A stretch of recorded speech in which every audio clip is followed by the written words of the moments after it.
a speech to the White House Religious Liberty Commission. He is promising to protect religion in America and bring it back stronger than ever before. America was founded on faith, as we know, and I've been saying it for a long time. And when faith gets weaker, our country seems to get weaker. When faith gets stronger, as it is right now, we're having a very good period of time. After some rough years, good things happen for our country. It's amazing the way it seems to work that way. And under the Trump administration, we're defending our rights and restoring our identity as a nation under God. We are one nation under God, and we always will be. Trump highlighted threats to religious liberty. He said students are punished for praying in public and taught what he called radical gender theory in public schools. Trump also mentioned pro-life activists who were jailed, and Christian schools that are targeted in shootings. We're here this morning to discuss the grave threats to religious liberty in American schools. And you know what's going on. We all know what's going on. But I will tell you, a lot of progress has been made in the last 8 months. Tremendous progress, more than I thought we could make in so many ways. Not only that, the woke agenda is practically gone. The president recapped actions his administration has taken regarding religious liberty, including creating the first-ever Department of Justice task force to eradicate anti-Christian bias and cutting funding for universities with anti-Semitic and anti-Christian bias. Trump also mentioned banning cross-gender procedures for children. Trump says the Department of Education will soon issue new guidance protecting the right to prayer in public schools. A long-standing protest tent outside the White House was removed yesterday. The peace vigil had stood in D.C. for more than 4 decades. President Trump ordered it taken down as part of the clearing of homeless encampments in the nation's capital. We had a blue tent right on Lafayette, and they seemed to have a permit. And one of the fake news media was asking me the other day, what about the blue tent? What blue tent? Because all the tents are gone. Somehow these people were very well connected with the communist cause. And I said, there's a tent up there? Really? Yeah. And he was a friendly reporter for a change.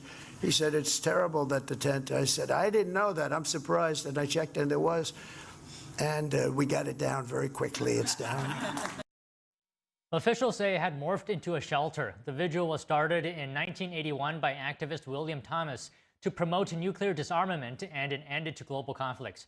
It's believed to be the longest continuous anti-war protest in U.S. history. The small but persistent act of protest was brought to Trump's attention during an event at the White House on Friday. Real America's Voice correspondent Brian Glenn told Trump the tent had become more of an anti-American, sometimes anti-Trump operation over time. Glenn also said the structure could be a national security risk because people could hide weapons there. A volunteer who has manned the vigil for years told the Associated Press the location was not a homeless encampment. Officials in Charlotte, North Carolina have released video showing the moments before a Hungarian woman, or rather Ukrainian woman, was fatally stabbed on a city train.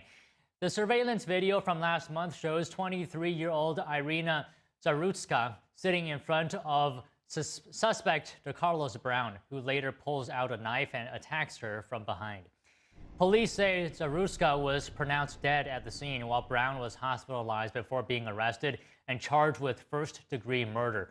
Family members say Zarutska had recently fled Ukraine, escaping the war and hoping to start a new life in the United States. Records show Brown previously served prison time in North Carolina on robbery and larceny charges before his release. Charlotte Mayor Vi Lyles called Zarutska's killing a senseless and tragic loss and said the city remains committed to safety. The case also drawing a strong response from President Trump today. Watch. I just give my love and hope to the family of the young woman who was stabbed this morning or last night in Charlotte by a madman, a lunatic. Just got up and started. It's right on the tape. Not really watchable because it's so horrible, but just viciously stabbed. She's just sitting there. So they're evil people. We have to be able to handle that. If we don't handle that, we don't have a country. A high-profile trial is set to kick off. Jury selection begins today in the case of a man charged with trying to assassinate President Trump. The incident happened while Trump was playing golf last year in South Florida. Jury selection is expected